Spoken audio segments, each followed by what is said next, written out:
Merci, Monsieur le Président. À mon tour de remercier donc Lama Forcal de me permettre justement d'échanger avec l'assistance par rapport à une thématique justement qui prend de plus en plus, je dirais, de l'ampleur dans beaucoup de pathologies et des pathologies bien sûr qui ont lien avec cette dysbiose et ce microbiote intestinal. Je pense que tout le monde est convaincu, je l'espère, de ce lien fort entre le microbiote intestinal et ses perturbations et le développement de l'allergie. Et ce développement de l'allergie qui est certes en lien avec d'autres facteurs, on va juste les rappeler rapidement, mais certainement la dysbiose ou le microbiote intestinal reste quand même au cœur de ce développement de ces maladies allergiques. Alors pour ma part, je vais essayer quand même, après un petit rappel sur l'essentiel de ce qui a été rappelé par mon ami Dr Mouna Sabib, je vais essayer un petit peu de parler plutôt de la modulation de ce microbiote et comment on peut justement impacter ces maladies allergiques dans les deux volets, le volet préventif, parce qu'on pourrait aussi, comme on vient de le voir, moduler ce microbiote avant même l'installation des maladies allergiques. Et puis chez les enfants qui ont déjà déclaré des allergies, comment peut-être essayer de les guérir ou au moins atténuer les manifestations de cette allergie. Alors voilà un petit peu quelques objectifs que j'ai assignés à cette présentation. On va essayer de décrire l'implication, mais rapidement, l'implication du microbiote dans la genèse de l'allergie. On va parler un petit peu des modalités de modulation de ce microbiote à des fins thérapeutiques, d'analyser quelques études cliniques, notamment récentes, sur l'effet de la modulation du microbiote sur les symptômes allergiques, et puis discuter tout particulièrement la place des probiotiques, prébiotiques et leur mécanisme d'action dans la gestion des allergies. Alors, je ne vous apprends rien si je vous dis quand même que les allergies sont devenues un problème de santé mondiale. Et puis, au cours de ces dernières décennies, la prévalence n'a pas cessé justement d'augmenter. Et l'augmentation a intéressé beaucoup plus les nourrissants, les enfants qui souffrent d'allergies alimentaires ou d'eczéma atopique. Et donc, une prévention efficace sur laquelle on va essayer quand même d'insister est devenue une priorité mondiale de santé publique.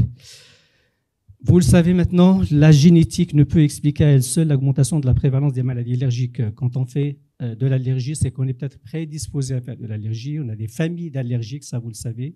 Mais avec la génétique, il y a certainement la place, et tout particulièrement, comme cela a été quand même clarifié par la présentation précédente, il y a ce rôle de ce microbiote intestinal et ses liens forts avec l'atopie, justement chez les enfants.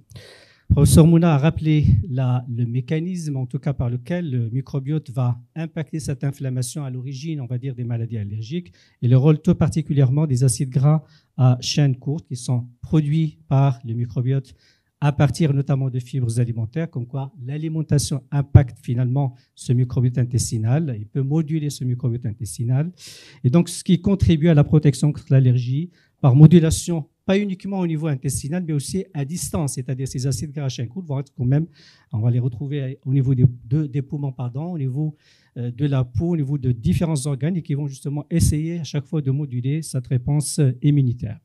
Et sur ce microbiote intestinal devient, comme vous le constatez, de plus en plus une cible thérapeutique, comme j'ai rappelé, soit pour la prévention, soit pour justement l'amélioration, on va dire, des enfants allergiques. Juste pour le rappeler, les principaux facteurs qui interviennent dans la genèse, on va dire, des allergies, il y a certes des facteurs génétiques. Professeur Mouna a rappelé le mode de naissance, voix basse et voix haute, et son impact sur le développement, pas uniquement de maladies allergiques, mais beaucoup de maladies immunitaires. Le rôle de l'alimentation, la qualité de la diversification alimentaire, notamment pendant les 1000 premiers jours, et puis après, l'exposition aux allergènes. Vous savez tous l'histoire de la dermatite atopique, vous savez tous que cette dermatite atopique, c'est plutôt une maladie de la peau, ce n'est pas à la base une maladie allergique, mais la peau altérée peut justement favoriser le développement d'allergies parce que justement la voie cutanée est plutôt immunogène à la différence de la voie digestive qui est plutôt tolérogène. Et donc quand je parle de voie digestive, je parle aussi de microbiote intestinal. La consommation excessive d'antibiotiques, comme cela a été rappelé, la théorie hygiéniste, le mode d'introduction des aliments, donc la qualité finalement de cette diversification alimentaire. Là, vous avez justement ce travail, bien que ancien, qui rappelle un petit peu la différence, en tout cas, de risque de développer de maladies allergiques ou de l'atopie entre les enfants qui vivent dans les fermes, donc en milieu, on va dire, rural, et les groupes de référence, c'est-à-dire les enfants qui vivent en milieu urbain. Et donc, vous voyez que ce soit pour l'asthme, que ce soit pour l'atopie en général, vous avez la différence qui est dans ces différentes on va dire cohortes, la différence qui est vraiment nette entre les enfants donc, qui vivent en milieu rural et ceux qui vivent en milieu urbain. Et donc, je reprends cette diapo qu'on a échangée moi-même avec le professeur Mouna Sabib, donc sur justement la qualité, on va dire, du microbiote intestinal ou de sa composition entre des enfants africains burkinabés et des enfants, enfin européens, mais italiens. Et donc, vous voyez quand même la différence entre la composition, donc dans cet entérotype dont a parlé Dr Mouna, donc entre les enfants européens et les enfants burkinabés, et qui a certes un lien avec justement l'alimentation ou la qualité d'alimentation de ces enfants. Vous avez tout particulièrement donc, dans les suites de cette étude la production qui est relativement plus importante d'acides gras à chaîne courte chez les enfants qui ont une alimentation, je dirais, beaucoup plus riche en fibres. Et on a justement mis en évidence une prédominance de certains types de bactéries qui ont la capacité d'hydrolyser ces fibres. Donc, en quoi le microbiote intestinal aussi s'adapte et il est influencé par l'alimentation des enfants. Donc, je passe. Alors, ce lien entre microbiote et allergie a été bien rappelé et avec des preuves justement par le professeur Sabib. Et donc, quand on sait que la maturation du microbiote intestinal se fait progressivement et un microbiote sain est essentiel finalement pour le développement d'un système immunitaire qui est plutôt résistant. Et le microbiote intestinal finalement qui intervient dans cette régulation de la réponse immunitaire en retrouvant à chaque fois cet équilibre entre la voie TH1 et la voie TH2 et donc l'implication tout particulièrement des lymphocytes T régulateurs dans cette modulation. Je rappelle ici juste le lien finalement entre un microbiote sain ou plutôt et un microbiote déviant, et donc finalement qu'on appelle aussi dysbiose, et un certain nombre de pathologies, notamment les pathologies immunitaires. Ça va des maladies allergiques, ça passe par les maladies, en fait, les colites inflammatoires. Il y a aussi un lien avec l'obésité, un lien avec le syndrome de l'intestin irritable. Et on voit aussi tout ce qui pourrait finalement modifier ce microbiote intestinal. On n'insiste que sur le mode le style de vie, la qualité de l'alimentation, entre alimentation occidentale et alimentation, on va dire, un peu plus traditionnelle, le rôle aussi des antibiotiques ou des médications qui pourraient finalement modifier ce microbiote intestinal et impacter par la suite le risque, on va dire, de développer un certain nombre de pathologies immunitaires. La dysbiose, on n'est pas vraiment sûr de bien la définir. Mais ce qui est le plus retenu, c'est la réduction finalement de la diversité microbienne, c'est-à-dire les enfants qui ont une dysbiose ou les adultes qui ont une dysbiose, c'est des personnes en tout cas qui ont une composition qui est relativement moins diversifiée. Et vous avez justement un certain nombre de pathologies dans lesquelles cette dysbiose a été bien démontrées, telles que les colites inflammatoires, le côlon irritable, l'obésité, le diabète, l'autisme, etc. Alors la dysbiose, ça peut être certes une réduction de la diversité microbienne, mais ça peut être aussi l'expansion de germes pathogènes ou au contraire une perte de bactéries bénéfiques, c'est-à-dire vous avez quand même plusieurs formes, on va dire, de dysbiose qu'on pourrait décrire chez les sujets concernés. Là, je rappelle justement ce lien finalement entre le microbiote et l'allergie. Les patients allergiques ont finalement un microbiote qui est différent des individus sains et ceci a été démontré effectivement par plusieurs travaux, que ce soit sur des modèles animaux ou sur des modèles, on va dire, humains. Alors, trois hypothèses qui ressortent à chaque fois sur ce lien entre microbiote et allergie. Il y a d'abord la représentativité des souches bactériennes. Il se trouve que chez les enfants allergiques, il y aurait une réduction de flore ou de germes tels que les bifidobactéries, les bactéroïdes, qui ayant un fort taux de fermentation avec une production beaucoup plus importante d'acides gras à chaîne courte. Et donc, les sujets qui vont développer de l'allergie ont une pénurie, on va dire, de ce genre de germes. Il y a aussi donc l'implication, on va dire, directe de ces acides gras à chaîne courte. Il y a aussi le lien entre le type de bactéries qui colonisent l'intestin et les récepteurs finalement qui vont déclencher ou en cas d'hyperactivation favoriser plutôt la voie TH2 que la voie TH1. Donc vous avez quand même cette interaction entre le microbiote et les cellules immunitaires qui était bien démontrée. Alors sur ce travail, vous avez effectivement le microbiote ici intestinal des nouveau-nés qui vont développer une allergie en quand même un certain nombre de particularités. Vous avez moins de lactobacilles, de bactéroïdes, de bifidobactéries et plus d'entérocoques et de clostridies. Donc on voit quand même qu'il y a une différence assez nette par rapport aux enfants qui ne vont pas avoir de l'allergie. Vous avez aussi ce travail qui montre que la sévérité même de l'eczéma atopique qui serait liée à la qualité finalement du microbiote intestinal.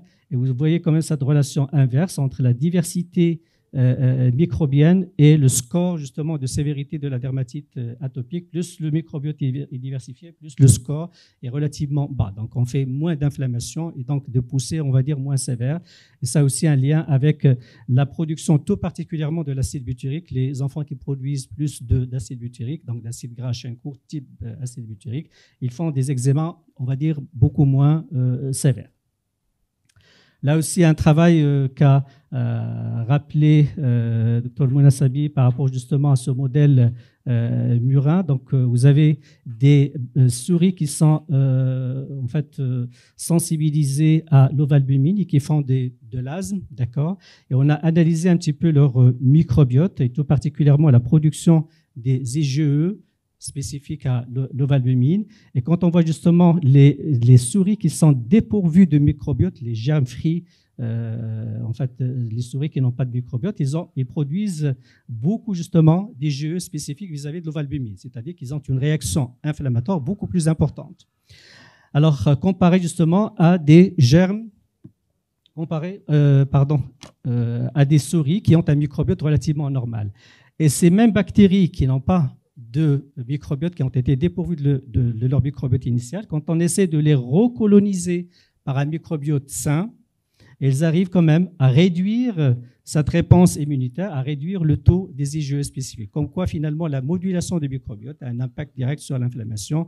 Et donc, c'est une base justement pour le développement de la recherche en matière de modulation finalement et de son impact sur les allergies.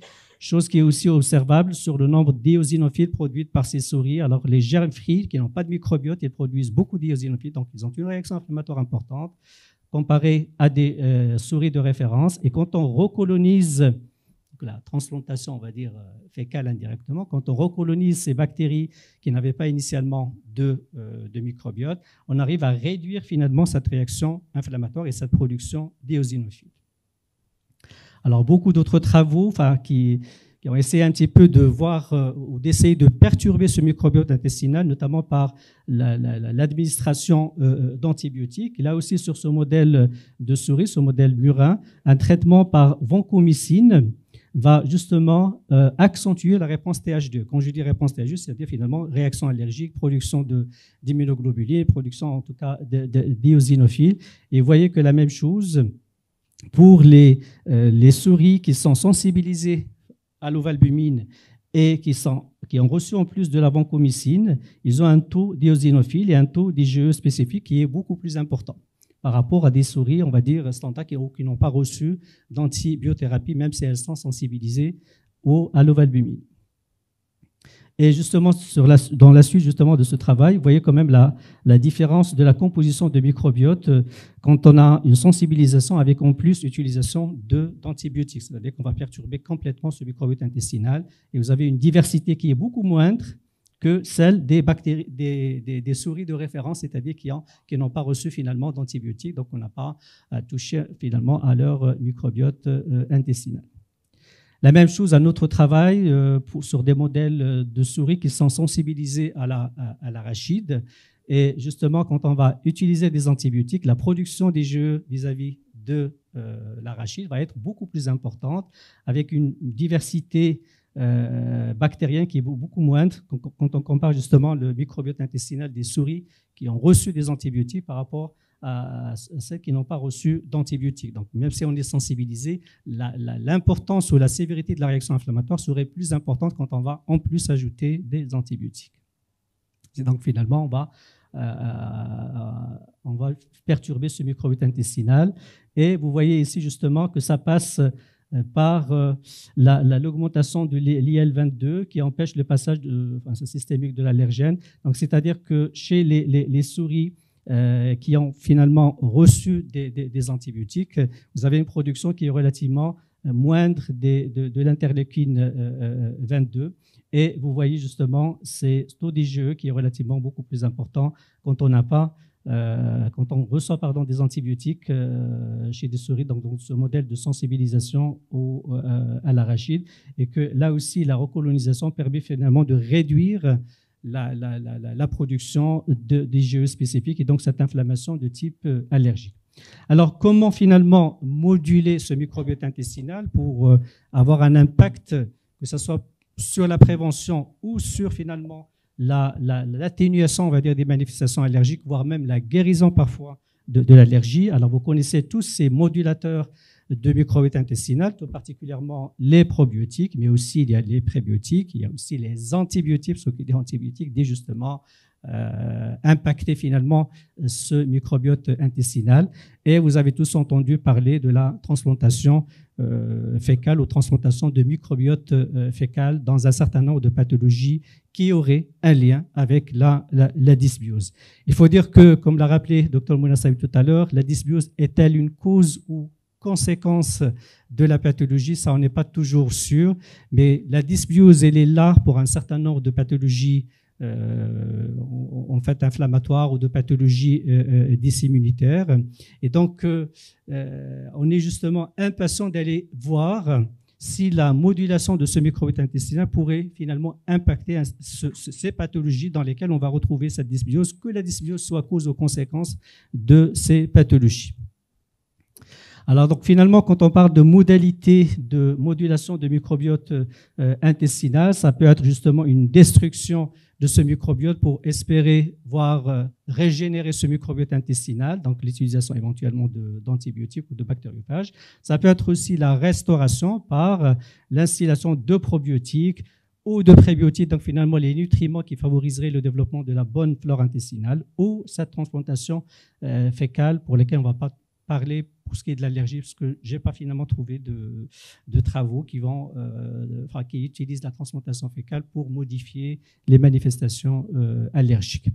Alors, je le rappelle rapidement, c'est quoi les probiotiques? Donc, ce sont ces micro-organismes vivants qui sont capables de survivre à l'acidité gastrique, ne pas être digérés bien sûr dans l'intestin grêle, qui favorise la fermentation sélective de bactéries saprophytes, qui stimule la croissance de bifidobactéries, qui stimule la motilité intestinale, la réabsorption. Donc vous avez quand même un certain nombre de caractéristiques fonctionnelles de ces micro-organismes. Alors ces probiotiques interviennent dans l'immunité en général par différents mécanismes. Elle, justement, favorise la production tout particulièrement des acides gras à chaîne courte. Ils ont un effet anti-inflammatoire, augmente le nombre de les lymphocytes T régulateurs et de l'IL-10 de TGF-bêta, donc qui ont un rôle de modulation aussi de l'inflammation.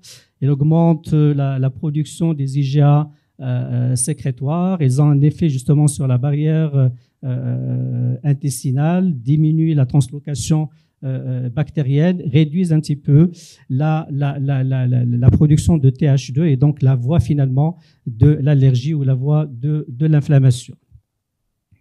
Les prébiotiques, c'est des nutriments finalement, ils ont été découverts pour leur activité bénéfique sur les bactéries de genre Bifidobacterium, donc déjà dans les années 50, et ceci de plus en plus d'intérêt dans le monde scientifique, pour les industriels, quand on voit justement des laits, par exemple, infantiles qui sont supplémentés par les prébiotiques. C'est des acteurs majeurs de la modulation aussi des microbiotes et ils ont un intérêt dès le jeune âge. Il s'agit effectivement de substrats sélectivement utilisés par les micro-organismes de l'hôte et qui confèrent un bénéfice pour la santé. C'est un petit peu la définition, si vous voulez, de ces prébiotiques. Ils agissent finalement par la fermentation avec production de composants de métabolites qui sont bénéfiques là aussi pour la santé. Elle existe de nombreux composés. Vous avez tous entendu parler de FOS et de GOS, les fructo-oligosaccharides, les galacto-oligosaccharides. Ils sont présents naturellement dans des plantes, des fruits, des légumes, comme quoi la qualité aussi de l'alimentation peut impacter la qualité finalement de ce microbiote intestinal.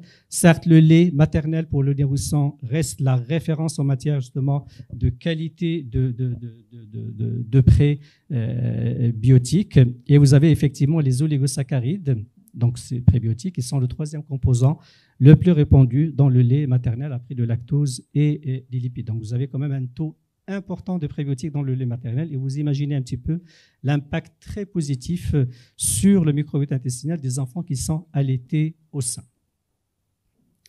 Alors, il y a plusieurs classes d'oligosaccharides et les pédiatres connaissent très bien finalement les HMO, les Human Milk Oligosaccharides, donc on retrouve dans le lait maternel, et que pour certains de ces oligosaccharides, les industriels arrivent quand même à synthétiser des équivalents qu'ils incorporent dans les formules infantiles destinées à l'alimentation de l'enfant. Alors, ce sont des sucres qui ne sont pas hydrolysés par les enzymes digestifs, qui ne sont pas assimilés au niveau de l'intestin grêle, mais qui ont un rôle essentiellement au niveau de la lumière intestinale en lien justement avec ce microbiote intestinal. Alors, leurs effets favorisent sélectivement la croissance de microbes bénéfiques dans l'intestin, tels que les bifidobactéries et les lactobacilles, sont fermentés et produisent, comme je vous ai dit, les acides gras à chaîne courte. Pour le lait maternel, sont naturellement présents. Il y aurait plus de 200 types d'oligosaccharides. Et comme propriété spécifique des HMO, donc les Human Milk Oligosaccharides, c'est qu'ils préviennent l'adhésion de pathogènes, influencent le microbiote intestinal, impactent le système immunitaire et la santé des nourrissons. Et donc, quand on parle d'allergie, vous avez quand même aussi un moyen finalement pour prévenir, voire de réduire les manifestations allergiques chez les enfants qui sont allaités au sein. Alors, on va voir quelques travaux qui ont montré finalement la place des probiotiques et des prébiotiques via bien sûr la modulation du microbiote sur l'allergie en général, côté prévention et côté bien sûr traitement. Et quand on parle de traitement en matière d'allergie, c'est beaucoup plus l'induction de tolérance. Alors finalement, ces prébiotiques, probiotiques vont agir, on le conçoit, sur cette dysbiose pour rétablir cet équilibre, pour favoriser finalement les bonnes bactéries ou le développement de bonnes bactéries qui vont finalement freiner cette inflammation et l'inflammation allergique en particulier. Alors les probiotiques, ça c'est juste pour rappeler leur mécanisme d'action ou l'essentiel de leur action. Donc finalement, ils assurent cet équilibre entre les réponses TH1 et TH2, ils suppriment les cellules TH7, ils favorisent le développement de cellules dendritiques, tolérogènes et des cellules T régulatrices. Les probiotiques influencent la maturation de la barrière intestinale et équilibrent la réponse immunitaire, favorisent le développement donc, de cellules T régulatrices importantes pour la tolérance immunitaire. Je vous ai parlé d'alimentation comme aussi un autre moyen pour moduler le microbiote intestinal et effectivement un régime alimentaire de type occidental qui serait riche en graisse, pauvre en fibres, peut modifier la composition des espèces microbiennes intestinales et vous avez donc une prédisposition beaucoup plus importante à développer des maladies immunitaires et tout particulièrement allergiques. Les régimes faibles en fibres sont associés aux maladies allergiques selon des études observationnelles, donc comme quoi finalement la qualité de l'alimentation qui impacte le développement de ce genre de maladies. Les prébiotiques favorisent la croissance sélective de micro-organismes bénéfiques, ça a été prouvé aussi dans beaucoup d'études. Ils sont naturellement présents dans les aliments tels que les céréales, les fruits, les légumes. Et je fais le lien avec justement ces enfants d'origine burkinabèse qui auraient justement un microbiote un peu particulier avec moins d'inflammation de type allergique. Le lait maternel, donc via les HMO, ça aussi, ça a été prouvé par plusieurs études. Il est associé à un microbiote intestinal qui est enrichi chez les nourrissons allaités, bien diversifié. Et donc, les enfants normalement allaités sains sont protégés en quelque sorte contre le développement de maladies immunitaires. La structure variée des HMO est influencée par des facteurs maternels. En tout cas, c'est un détail comme quoi les mamans ne sont pas égales, on va dire, devant cette production d'HMO au niveau de leur lait. Donc, le lait maternel est différent finalement et dépend un petit peu aussi de la génétique. Alors, bien que des effets bénéfiques de probiotiques et prébiotiques aient été observés dans des modèles animaux, on va voir quelques exemples d'études justement. Les études chez l'homme fournissent des résultats parfois contradictoires, c'est-à-dire on n'est pas vraiment sûr à chaque fois que la modulation du microbiote peut impacter positivement ce développement ou ce risque de développement de l'allergie ou sa sévérité. Alors, des méta-analyses quand même ont mis en évidence le rôle potentiel des probiotiques dans la prévention de l'eczéma à l'enfant. Donc, à chaque fois, c'est cet eczéma atopique qu'on a peut-être exploré plus et qui pourrait bénéficier finalement, que ce soit de la prévention ou de traitement, en utilisant finalement ces modulateurs de microbiote intestinal. Alors, vous avez ici un travail qui est relativement ancien, qui montre la place des probiotiques dans la prévention de l'allergie. Et vous allez quand même constater que ce germe, cette bactérie en particulier, il ressort à chaque fois dans la modulation de microbiote quand il s'agit de problèmes allergiques, donc le lactobacille GG.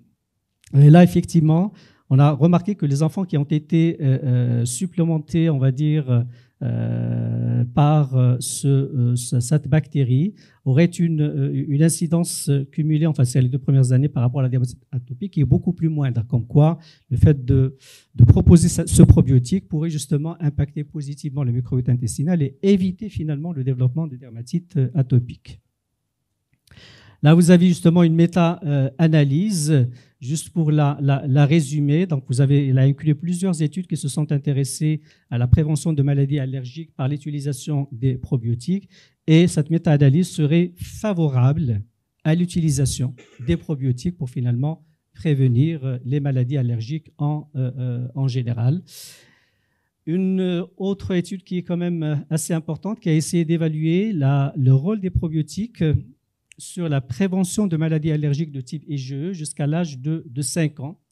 Et on a pu montrer, grâce à ce travail, que les enfants, enfin, l'intérêt finalement des probiotiques serait plus palpable chez les enfants qui sont nés par césarienne, comparé à des enfants qui sont nés par voie basse. C'est-à-dire, quand on supplémente les enfants qui sont nés par césarienne avec les probiotiques, on pourrait espérer réduire l'incidence de l'allergie et donc on va prévenir en quelque sorte, on le sait maintenant, les enfants qui sont nés par césarienne ont plus de risques de développer de maladies allergiques. Mais le fait de les supplémenter en probiotiques, ça permet finalement de réduire l'incidence des maladies allergiques et tout particulièrement les allergies de type IgE, donc ils font moins de réactions cutanées et tout particulièrement moins d'eczéma médié par les IgE. Un autre travail sur la prévention de l'allergie, tout particulièrement de l'eczéma, avec l'utilisation cette fois-ci de prébiotiques. Bien que c'est un travail ancien, mais on voit quand même l'intérêt de les supplémenter en GOS et FOS, donc les galacto-oligosaccharides, les fructo-oligosaccharides, comparé à un lait, on va dire, qui ne contient que de la dextrine maltose. Et vous voyez quand même que les enfants qui ont reçu une formule standard ont plus de risques de faire de la dermatite atopique que les enfants qui ont reçu des formules enrichies en oligosaccharides et donc en prébiotiques. La même chose, vous avez ici l'incidence cumulée chez les enfants. Enfin, on a comparé aussi des enfants qui vont recevoir une formule standard avec des enfants qui sont allaités au sein et des enfants qui ont une formule enrichie avec des prébiotiques. Et l'on voit que le nombre, en tout cas, d'enfants qui ne vont pas faire de dermatite atopique, il est plus important dans le groupe des enfants qui étaient allaités au sein ou les enfants qui étaient supplémentés, on va dire, en prébiotiques.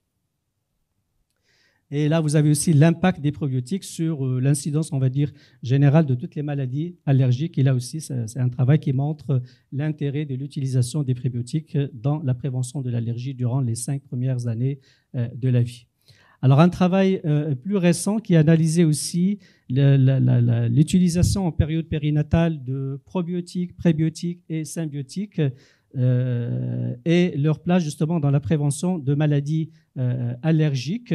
Et en conclusion, finalement, donc, pour ce travail, les probiotiques commençaient au cours du 3e trimestre de la grossesse, c'est-à-dire qu'on pourrait commencer aussi la supplémentation en probiotiques déjà pendant la période de gestation. Alors, les probiotiques commençaient au cours du 3e trimestre de la grossesse et poursuivis pendant les 3 premiers mois de la vie, avec une dose quand même qui est bien définie, permettent de réduire l'incidence de la dermatite atopique chez l'enfant. Donc, comme quoi on a intérêt peut-être, ne serait-ce que c'est chez les enfants qui ont une prédisposition génétique à développer de la dermatite atopique ou de maladies allergiques, on pourrait justement espérer un bénéfice de l'utilisation des probiotiques. Il n'y a pas d'effet protecteur constant sur le développement de maladies respiratoires allergiques sensibles allergiques, donc on ne va pas impacter peut-être toutes les maladies allergiques, mais par rapport à la dermatite atopique, il y a très probablement un intérêt. Et puis l'ajout de prébiotiques, autres que ceux issus du lait maternel, ne sont pas apportés de protection supplémentaire, comme quoi finalement il y a une supériorité de lait maternel et ces prébiotiques en particulier.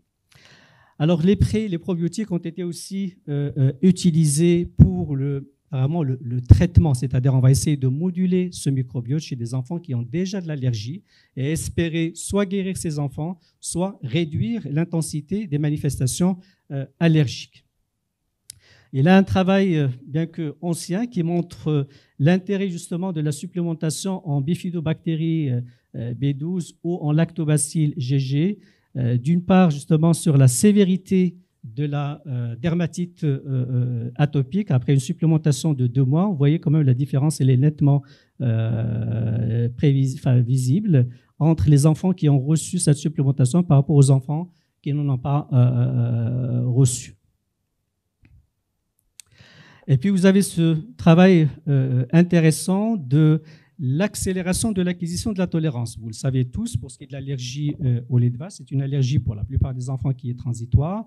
En général, on propose au moins 6 mois de régime sans lait de vache et on tente la réintroduction vers l'âge de entre 9 mois et 1 an. Ça va dépendre un petit peu de la sévérité de l'allergie, de son mécanisme, c'est-à-dire que la plupart des enfants vont retrouver sa tolérance vis-à-vis du lait de vache aux alentours, on va dire, de l'âge de 1 an ou entre 1 an et 1 an et demi. Et il se trouve que la supplémentation en certains probiotiques peut justement accélérer l'acquisition de la tolérance, c'est-à-dire au lieu que ça soit 12 mois ou 9 mois, ça peut être une durée moindre et on pourrait justement tenter de réintroduire plus précocement le lait de vache, chose qui a été démontrée par ce travail de Bernard Canini, où vous avez donc des enfants qui ont ici reçu un hydrolysat simple, donc un hydrolysat de protéines de lait de vache pour allergie au lait de vache, et les enfants qui vont recevoir un hydrolysat qui est supplémenté en LGG, en Lactobacillus rhamnosus GG. Et donc, on a vérifié l'acquisition de la tolérance après 6 mois, justement, de régime sans PLV. Et là, on constate qu'il s'agisse d'allergie IgE-médiée ou d'allergie non IgE-médiée, peu importe le mécanisme.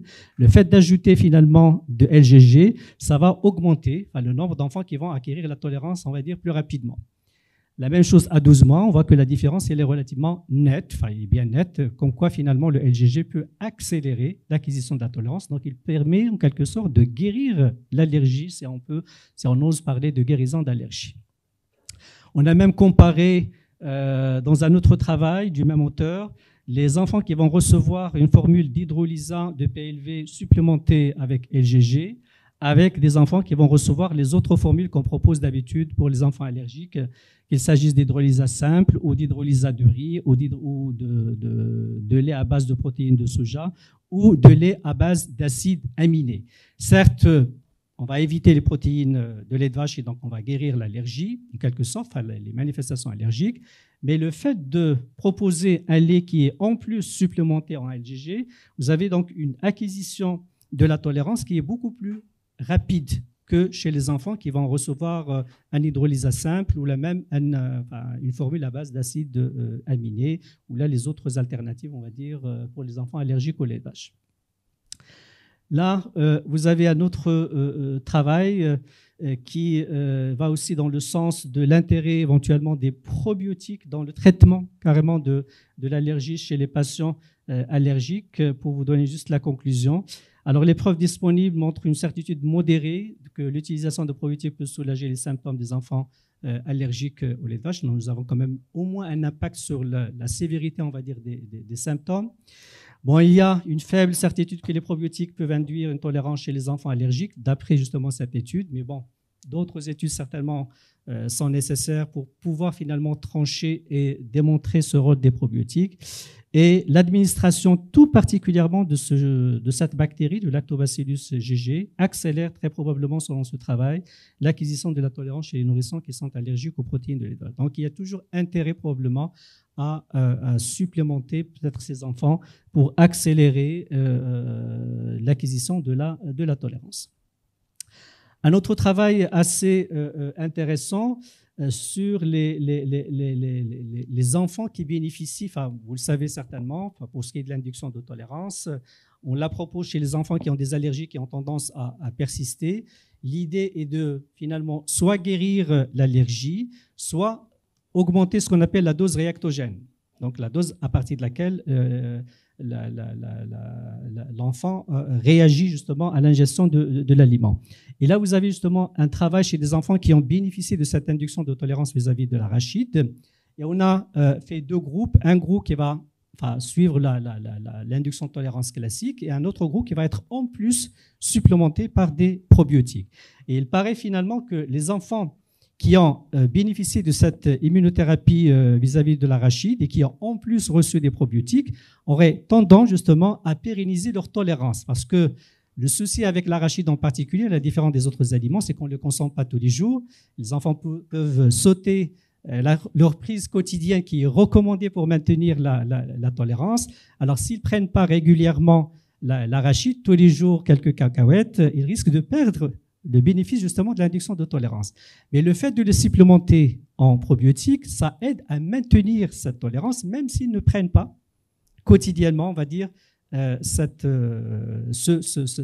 allergène. Et donc finalement, les probiotiques permettent justement de garder ou de maintenir cette tolérance vis-à-vis de l'allergène en question. Donc, en quoi, là aussi, on a la preuve de l'intérêt de la supplémentation en probiotiques chez les enfants chez qui on a essayé ou on a initié une induction de tolérance, chose que j'essaye de faire aussi avec mes patients. J'ai eu pas mal d'enfants chez qui j'ai prescrit des probiotiques et tout particulièrement à base de LGG. Et là, on constate quand même qu'il y a un intérêt, un bénéfice justement pour maintenir ou pour accélérer l'acquisition de la tolérance. Alors, des travaux relativement plus récents, pour justement sur des modèles animaux pour illustrer aussi l'intérêt de la modulation finalement de microbiote sur un certain nombre d'allergies. Alors là, pour l'allergie au lait de vache, vous avez ces trois travaux que j'ai trouvé quand même assez intéressants. Vous avez l'intérêt d'une supplémentation en cette bactérie, le Lactobacillus plantarium HM22, qui a permis d'améliorer les marqueurs d'inflammation et le microbiote intestinal dans un modèle murin, donc un modèle de souris, en augmentant finalement les cytokines tolérogènes et en réduisant les IgE totales et les IL-4 en particulier. Donc là, c'est un petit peu le modèle expérimental qui a été utilisé chez ces souris, en injectant finalement en intrapéritonéal cette bactérie qui a un potentiel anti-inflammatoire. Et on a pu finalement suivre justement ces souris et l'intérêt finalement de l'administration de ce probiotique qui donc finalement améliore la fonction barrière intestinale, module le système immunitaire avec une augmentation de cytokines tolérogènes comme l'IL-4, l'IL-10 et TGF-bêta. Il y a un changement dans la composition de microbiote intestinal des souris qui ont été supplémentées par cette bactérie avec une augmentation de bactéroïdèse et une diminution des firmicutes. Donc, c'est en faveur justement de la réduction de l'inflammation allergique. Et on a même analysé histologiquement par la suite l'intestin de ces souris. Et il paraît justement que les structures des cryptes intestinales ont été modifiées avec justement une intégrité un peu plus importante, on va dire, de la barrière intestinale. Donc finalement, nous avons une piste aussi pour espérer peut-être améliorer l'allergie au lait de vache ou même guérir l'allergie au lait de vache, probablement dans des études qui vont venir ultérieurement. Un autre travail à l'échelle cellulaire et la place tout particulièrement de cette bactérie, son intérêt dans la modulation de la réponse immunitaire et tout particulièrement de la voie Toll-like receptor 4 avec la voie de la NF-κB et l'expression de micro-ARN 14S, c'est-à-dire qu'on a finalement partie vérifiée à l'échelle cellulaire et des macrophages en particulier, des macrophages qui étaient sensibilisés à la bêta-lactoglobuline et il paraît justement, juste pour vous dire un peu la conclusion, que le fait d'ajouter ces bactéries, ce Lactobacillus acidifidus KLDis, donc il y a quand même une souche un peu spécifique, ça va finalement réduire la réponse immunitaire du macrophage et réduire finalement l'inflammation qui en découle. Donc là, c'est vraiment à l'échelle cellulaire et l'on voit l'intérêt finalement de ce probiotique dans l'allergie finalement au lait de vache Et donc, vous avez cette réduction de l'inflammation, vous avez effectivement donc, beaucoup de paramètres pro-inflammatoires qui seraient réduits grâce à l'exposition, on va dire, de ces macrophages à cette bactérie. Alors, je vous fais grâce de détails. Alors, finalement, donc ce lactobacille acidophilus, qui est un traitement qui ressemble aux inhibiteurs de TLR4, c'est-à-dire qu'il arrive quand même à inhiber ces toll-like récepteurs qui seraient un petit peu les initiateurs, si vous voulez, de la réaction inflammatoire. Et le fait finalement de proposer ces probiotiques va freiner cette voie qui passe finalement par ces récepteurs TLR4. Alors puis, un dernier travail qui a montré, qui a évalué un petit peu l'intérêt d'un lactobacillus sur la régulation, là aussi, du microbiote dans un modèle de sensibilisation à la bêta-lactoglobuline et de la production des IgE spécifiques et des symptômes de l'anaphylaxie. Et là aussi, on a pu justement, grâce à ce travail, montrer l'intérêt tout particulièrement du LGG dans la réduction de score de l'anaphylaxie, comme quoi le fait de supplémenter en probiotiques, ça réduit les symptômes ou la sévérité de l'allergie. Et vous avez effectivement là aussi les paramètres biologiques, le taux des IgE en fait, qui va être réduit grâce finalement à la supplémentation en ces souches de lactobacilles. Donc finalement, les souches de lactobacilles, selon cette étude, favorisent la différenciation des cellules T auxiliaires en cellules TH1, et donc ça freine un petit peu la voie TH2, donc la voie de l'allergie, et que ces probiotiques améliorent la fonction barrière intestinale via la régulation des jonctions serrées, donc ça réduit la perméabilité intestinale. Ça module le microbiote altéré aussi par les allergies, donc on voit finalement l'intérêt d'une supplémentation et l'impact sur l'allergie et qu'on peut finalement guérir, voire améliorer, comme je vous ai dit, les symptômes de l'allergie. Et donc, ces résultats qui indiquent que les souches de lactobacilles pourraient être utilisées pour traiter efficacement des allergies alimentaires en agissant finalement sur l'immunité et le microbiote intestinal. Bon, il y a des études aussi équivalentes pour des modèles d'allergie à l'œuf avec d'autres probiotiques qui ont été testés. Vous avez ici le Bifidobacterium longum dans l'allergie à l'œuf qui permet de réduire le niveau d'IgE spécifique et l'inflammation intestinale dans un modèle là aussi murin, enfin animal, d'allergie à l'ovalbumine. Vous avez ce Lactobacillus plantarium qui a diminué aussi les manifestations allergiques dans un modèle similaire. Et donc, vous avez quand même beaucoup d'études qui sont en cours et vous voyez qu'à chaque fois qu'il y a un intérêt à utiliser peut-être des probiotiques, moduler le microbiote intestinal à des fins finalement thérapeutiques. La même chose dans un modèle d'allergie aux fruits de mer et le rôle tout particulièrement de ce germe, le Bacillus coagulans.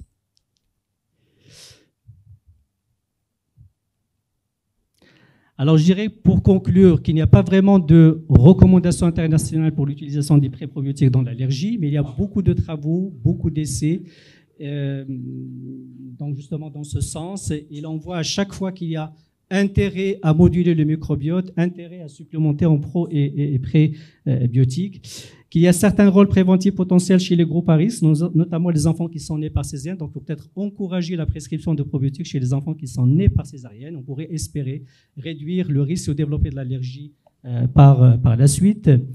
Il y a une contribution même, comme on vient de le voir, à l'acquisition de la tolérance, notamment pour l'allergie au PLV et l'allergie à l'arachide, voire même l'allergie à l'œuf et le fruit de mer, donc selon les modèles humains ou animaux, comme quoi on pourrait finalement guérir aussi ou accélérer l'acquisition de la tolérance en proposant des probiotiques.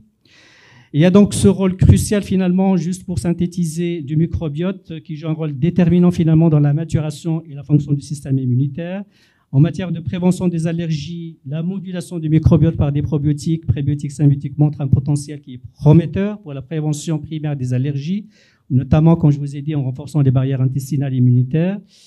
Un rôle aussi en potentiel même curatif des probiotiques, des interventions qui ciblent le microbiote qui peuvent aider à contrôler, comme on vient de le voir, potentiellement et même guérir même certaines allergies existantes. Il y a l'implication, certes, pour les traitements futurs, les approches thérapeutiques qui vont intégrer la modulation de microbiote vont certainement offrir de nouvelles pistes thérapeutiques pour personnaliser, comme ça a été rappelé, la prise en charge des allergies.